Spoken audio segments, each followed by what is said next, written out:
күйеуге алғаш шыққан келіншектер гинекологқа барады ғой. Ой, ол кезде де бір концерттер болады өлә.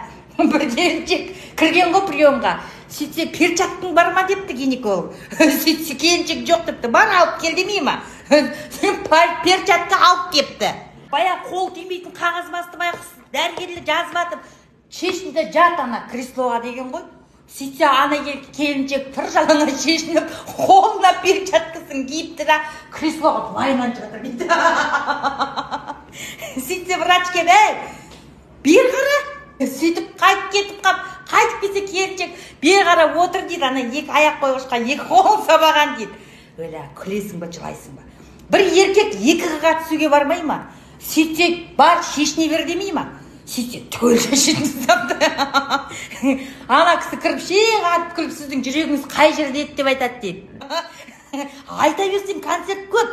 Больницада біраз келіншектермен жатсаң, талай нәрсені көріп таңғаласың е.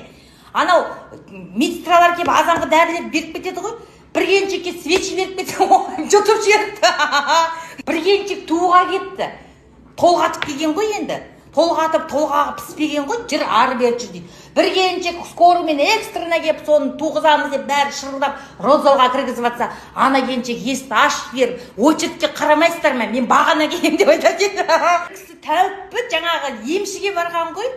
Сөйтсе, дәретіңізді алып келіңіз десе, дәретіңізді алып кетті.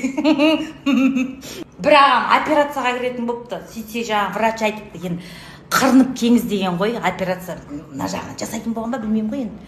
Сөйтсе, ағам anaға кетіпті да, мұртын алып тастады. Келсе басқа адам дейді.